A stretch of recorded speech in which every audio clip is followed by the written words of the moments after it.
जो खेळ झाला संबंध निवडणुकांचा, यामध्ये म्हणजे मी 1952 सालापासून भारतामधल्या पहिल्या निवडणुकीपासून आजपर्यंत ज्या निवडणुका झाल्या, या प्रत्येक निवडणुकीचा मी साक्षीदार आहे.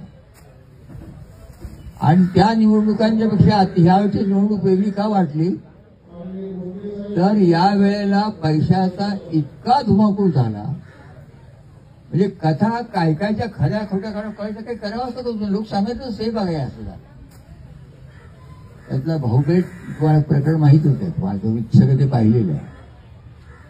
आणि ते निवडणुकीच्या तोंडावर केले गेलं, सरकारी पैशाने केलं गेलं, विचारलं गेलं, ते निवडणुकांच्या तारखा लक्षात घेऊन केलं गेलं. आणि काय तुम्हाला सांगायचं, काय तिजोरी सरकारची तिजोरी खुली गेली सगळी. मला लक्षात आलं की म्हणजे मग निवडणुका कशासाठी, म्हणजे बाकीचे जे प्रश्न आहेत त्यामुळे सगळे डावलले गेले. तुमचं मग तरुणांची बेकारी असेल, महागाई असेल, आणि सगळ्या गोष्टीची महागाई असेल, चर्चाच नाही. म्हणजे लोकांना या प्रश्नाचं उत्तर मिळत नाही की एकदम मिरचीचा भाव, रोजच्या लागणाऱ्या वस्तूंचा भाव एवढा आकाशात गेला कसा. पण माझे हमाल मार्केट यार्डात काम करतात, आणि मी त्याला म्हटलं तुमचं काय मत आहे याबद्दल, तुम्हाला काय वाटतं. लोक म्हणतात त्याला समजत नाही. ते मला पटकन काय म्हणाले, अहो बाबा आता नवेच व्यापारी आले, ते बाहेर खरेदी करतात तिकडे, आणि तो माल इकडे घेऊन येतात आणि इथल्या दलालांच्या गाळ्यावर विकतात, आणि त्याला त्याच्यामधून त्यांना कमिशन देतात, आणि त्यामुळे कुणी कुणाला काय विचारतो प्रश्नच नाहीये. असे जे प्रश्न, एक साधा प्रश्न तुम्हाला सांगितला मी, त्या प्रश्नाबद्दल काहीही नव्हता. जो धुमाकूळ पैशाचा झाला त्याबद्दल तुमच्यासारख्या माझ्यासारख्या माणसाला खूपच लागले आहे. अस्वस्थ वाटतो मला की म्हटलं की मी काय पाहतो, हे काय चाललंय काय, आणि बेदरकारपणे चाललंय. महाराष्ट्राचे मुख्यमंत्री सुद्धा अतिशय खुशाल जाऊन काय मी काहीतरी काय मोठ्या धोरण काहीतरी मिळवलंय भारत तुम्ही, अशा स्वरूपात त्यांनी त्याचं भलवण केली. आणि मग गावगाव सुरू झालं, आणि निकाल काढण्याला तुम्ही पाहिले. त्यात एक चमत्कार असा झाला, तुम्ही सगळे कार्यकर्ते आहात, तुम्ही मला ह्या प्रश्नाचं उत्तर द्या. अगदी आता मी प्रत्येक ठिकाणी मराठ्याला पाठ पाडणार मंडळी एकदम गप्प झाली, म्हणजे आमच्याकडे उमेदवारच नाही तर आम्ही नाही उभे करणार. हे कसं काय, हे नाटक कसं काय झालं. आणि याच काळामध्ये आणखी एक गोष्ट घडली, त्याकडे तुमचं लक्ष वेध असेल. या देशातले प्रसिद्ध असलेले अदानी, या अदानींना अमेरिकेतल्या एका कोर्टाने सांगितले की यांना अटक करा. अटक कशासाठी, एवढा मोठा दुनियेतला हा पहिल्या 10 नंबरचा भांडवलदार कशासाठी. आपल्या देशात आंध्र राज्यामध्ये जे वीज पुरवठ्याचं काम चालू होतं, त्याला सोलर सुरू करण्याचं काम त्यासाठी, आता एका राज्यामध्ये करायचं म्हणलं तर तेवढंच निधी लागणार. आणि यासाठी मग पैसे कोणी गुंतवायचे, गरिबांनी पैसे सगळे गुंतवायचे, याच्याकडे गुंतव, आणि करणार कोण, अदानी. आणि अदानींनी त्यासाठी जे शेअर केले म्हणजे सगळं केलं, एकच प्रकरण आहे. असे अनेक प्रकरण. आणि झालं काय, तिकडच्या त्या आणि अमेरिकनच्या सगळं वेदा यंत्रणा येणारे कुठला माल कुठून येणार, असं काय सगळे बाहेर मिळतं ना. आपल्या दिसत काय, त्या लोकांनी जेव्हा पाहायला सुरुवात केली की आपल्याला पैसे मिळणारे, की आपला हा माल जाणार आहे, काय काय चाललंय, त्यांनी पाहिलं की आपण गफलत आहे, काहीतरी लबाडी. आणि ती लबाडी त्यांनी उघड करून मांडली. त्यांनी सांगितलं की अदानी हे फसवतायत, अदानी तिकडच्या सरकारला फसवतायत, तिकडच्या लोकांना फसवतात, आम्हालाही फसवतायत. अशा स्वरूपात तो काही मी त्या तुम्ही तो पाहता तुम्हाला असे असलेले त्यांना अटक केलं, वाटलं भरून काढलं. पण तुम्हाला सांगायला मला वाईट वाटतं सांगायला, ते त्यांनी निवडणूक आपल्याकडचे निवडणूक मतदान झाल्यानंतर ते झालं, पण त्याच्या अगोदरच अदानी इथं आले होते. आणि अदानींनी एक इतका गंमत करून टाकली की 8 दिवसामध्ये सारं निवडणुकीचं चित्र बदललं. पैशाचा अपरिमित वापर. काय वाटतं, बोला तुम्ही कार्यकर्ता, तुम्ही माझा नका अनुभव सांगू. इथे बसलेले अनेक कार्यकर्ते आहेत, पैशामध्ये बोलायचं नाही, काही नाही. तुम्ही तुमचे विधान फक्त जिंकायचे आणि मग पक्षांची फाटाफूट, पैशाचा अमापापड असं मी कधीही 92 सालापासून आतापर्यंत कधीही पाहिलं नाही. आणि गंमत कधी कसं घटनेला 75 वर्ष होत आहेत, त्या वर्षामध्ये होते. आम्ही घटना पुढे न्यायच्या ऐवजी घटनेचा हा जो खात्मा चालवला आहे सगळा, याच्याबद्दल तुमच्यासारख्या माणसाला काही वाटतं काय तेवढं मला वाटतं. आणि मग मला लोक सुरस कसेसारखं सांगायला लागेल, सरकस असल्यासारखं. मी म्हणलं अरे काही गप्पा असेल ना, काहीतरी केलं पाहिजे ना. माझं वयाचा प्रश्न नाही बघ वाढत. माझ्यासारख्या माणसाला अतिशय अस्वस्थ वाटतं, हे काही बरोबर नाही. हा एक अति चुकीचा पॅन्टा पडतोय. आणि एवढ्या मोठी लोकशाही भारताची गौरव आम्ही करतो.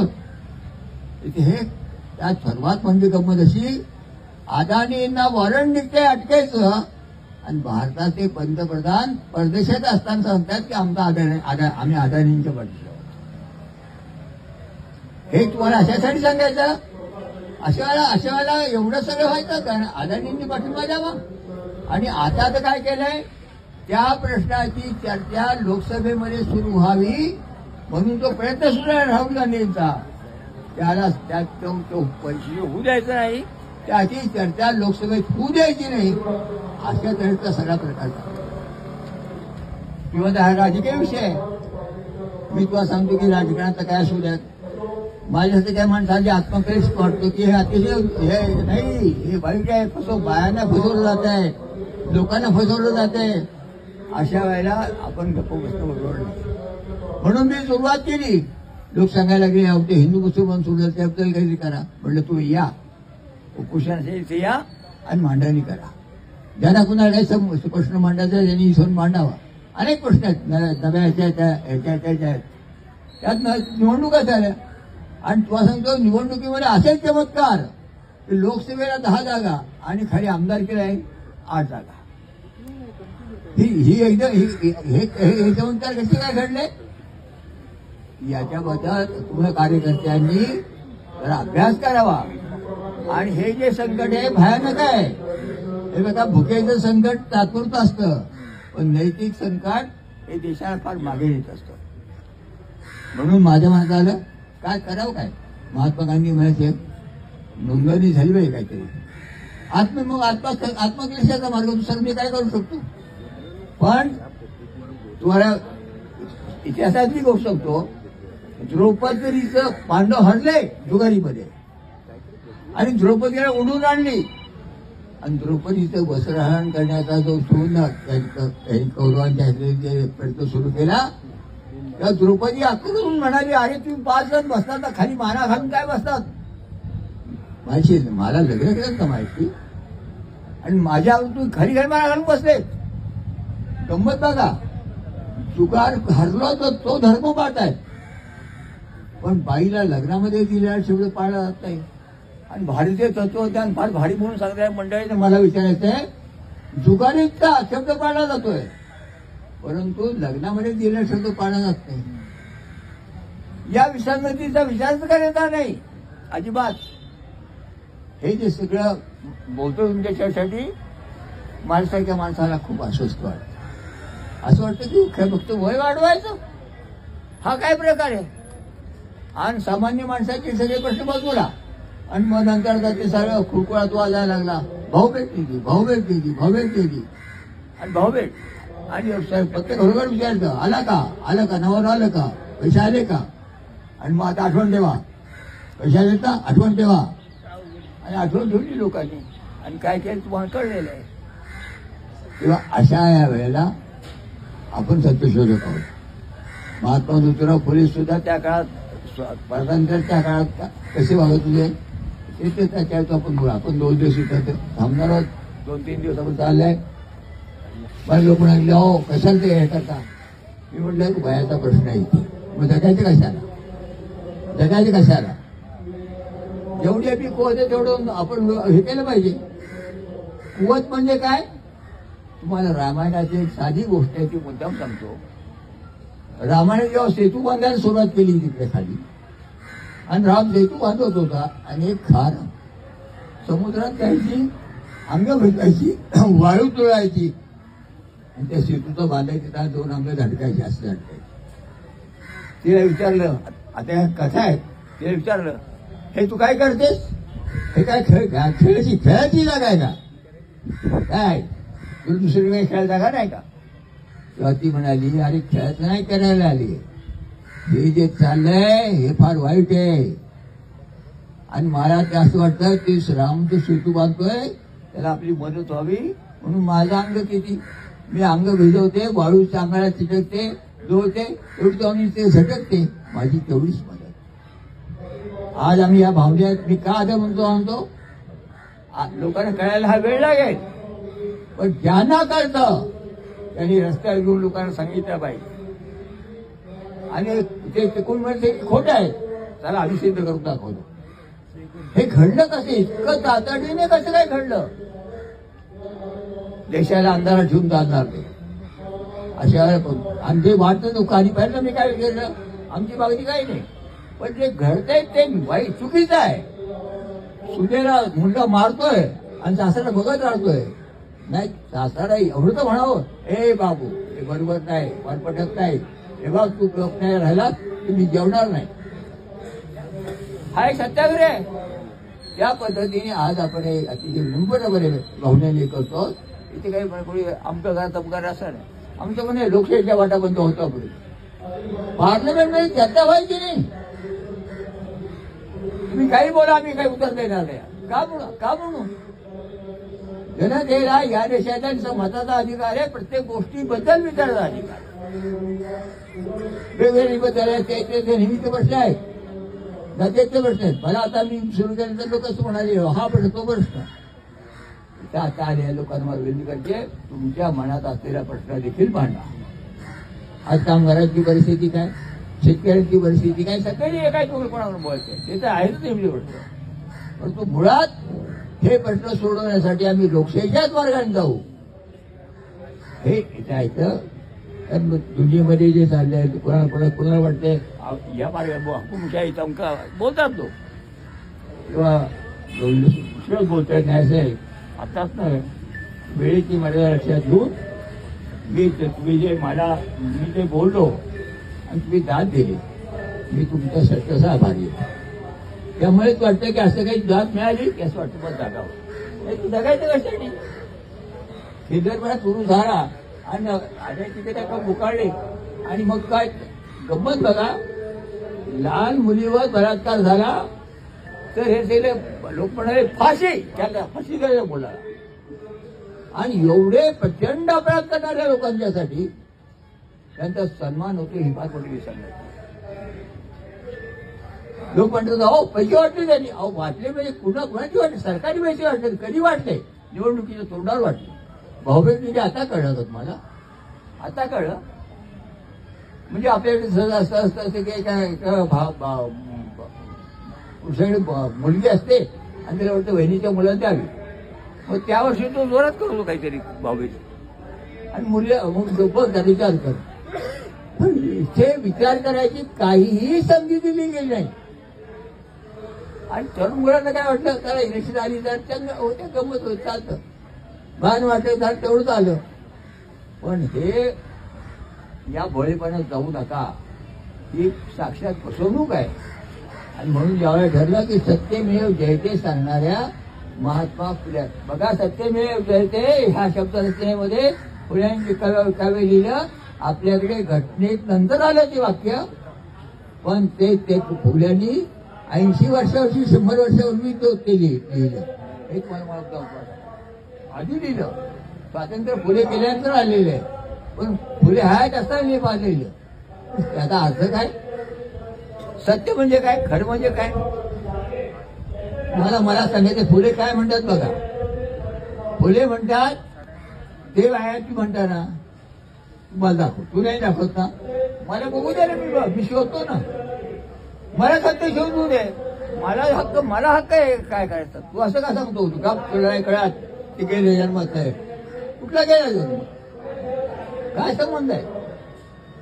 फुले म्हणतात मला माणूस मी आहे, मला बुद्धी आहे, सत्य शोधण्याचा, खरं खोटं करून घ्यायचा सत्य असेल तर घेऊन गेल सत्य म्हणा सत्य असत्य हे समजून घेता मला अधिकार आहे आणि मी माझा तो अधिकार तुम्ही काढून घेऊ शकत नाही.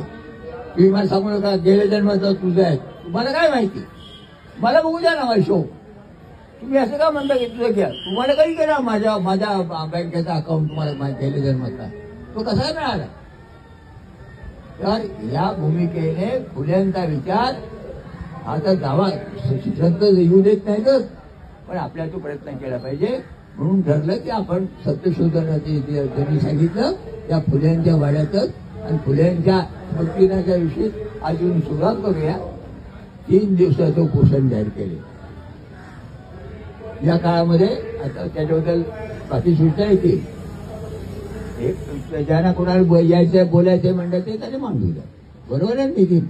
ह्या व्यासपीठ ज्यांना या पाठिंबा द्यायचा आहे त्यांना आपला प्रश्न मांडायचा असेल तर ते येऊन मांडले. आणि आपण इथं थंडी खूप आहे. आता मला माझ्या होतं झालं तर मला जरा मी माझ्या डॉक्टरांचा सल्ला घेतला. लोकांनी सगळे यायला लाव बाबा हे काय बाबा हे काय खूप प्रेशर. मी त्याला म्हटलं काय सांग मी मला सवय ऐकून घ्यायची मी ऐकून घेतो त्याला मी नावं ठेवत नाही. ती प्रेमाने येतात ती माणसं पण प्रेमाचा असं नको की ते म्हणतात प्रेमाचा मला समजतं ना मी प्रेमाचा आदर करतो पण मला हे पटत नाही की एवढं सगळं घडत असताना आम्ही डोळे झुकून बसायचं. हे मला महात्मा फुलेंनी शिकवले. ज्या माणसाने आपल्या जातीने त्यांच्यात बहिष्कार टाकला पण त्यांनी परवा त्यांनी मागील समाजाची माफी मागितलेली नाहीये. त्यांनी सांगितलं ठीक आहे बाहेर जातो नवरा बघा दोघं बाहेर गेले बहिष्कार ठीक आहे बघा पण मी थांबणार नाही.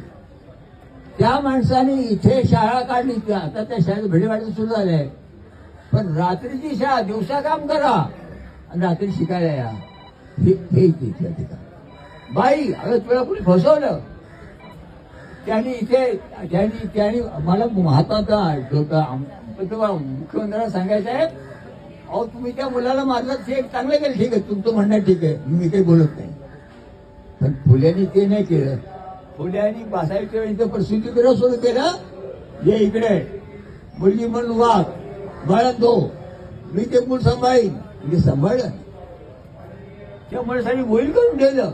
मी तर म्हणतो समता पडसलेटच्या सगळी मंडळी आहेत ना होईल तर तोकेरावांनी जे होईल केलं हे होईल लावले तिथे पण त्या परिस्थितीच्या पण सगळ्या पारायण करावं. काय म्हटलंय बघा बरं धर्म लिहिलाय जात लिहिली आहे नाही त्यांनी सांगितलं की त्यांनी संबंध होईल केलाय आणि तो जो मुलगा यशवंत त्या यशवंत ह्या मुलाला समाजाने जरी वाईट टाकलं असलं तरी आपण त्याला वाईट नाही टाकायचं मग त्याच्या नावाचं होईल करून दे. तेव्हा त्यांचा संदेश आणि त्यांचा स्फूर्ती अशा मी तर त्यांच्या बरोबर त्यांचं चालवलं सरकार महात्मा ज्योतिराव फुले समाजा पाहिजे तुम्ही सर्वांच्या वरती आपण चाललेले आपल्या राहिली संघटना महात्मा फुले बाबासाहेब आंबेडकर शिवाजी महाराज हे आपण करतो जिजाऊ करतो सावित्रीबाई करतो. तेव्हा आज त्या निमित्ताने मला कळलं की तिकडे 2 कार्यक्रम मी म्हटलं असं करा आपल्याला सुरुवात करा. त्या कार्यक्रमाला सुद्धा आपल्या हे असेल दरवर्षी ते करतात मला एकदा केलेले किंवा केल्यानंतर आपण इथं बसून राहू तो कार्यक्रम होऊन जाईल. पण आता या ठिकाणी मी कोणता काळ जाहीर केलंय 3 दिवस येत आले कपॅसिटी पास द्या. आता हे कळल्याबरोबर जागोजाग सुरू झालं ते नितीन गौड सांगतील कुठं काय झालं ते तेव्हा तुम्हाला ही भूमिका मान्य आहे ना मी मुद्दा विचारतो तुम्हाला मान्य आहे ना ही भूमिका आत्मकेलेशाची ही भूमिका गप्प नाही बसतात. स्वातंत्र्याच्या जवळच्या काळात हे फार होतं जरा तिकडे अटक सत्र झाली की गाव बहिष्कार सोडा. आता जो निर्जीवपणा निर्माण केला लोकांनी निर्जीवपणा सुरू केलेले तर आता पुढे 2 दिवस मला बोलायचंच आहे. नंतर प्रश्न लोक विचारतील काही लोकांनी मला सांगितलं आम्ही येतो भाग घेतो. महाराष्ट्र राज्याचे माझे एक मोठे पोलीस अधिकारी त्यांनी कळवले की मी पण येते अशा येऊन कागदपत्राचे म्हणजे हामळपत्राची मंडळी येऊन बसतं घेतली बाकीचे रिक्षा पंचायत सगळे असं नाही तुम्ही बोलायचे कारण उठून सांगा आणि आपण सुरू झालं आपले निर्देशन सुरू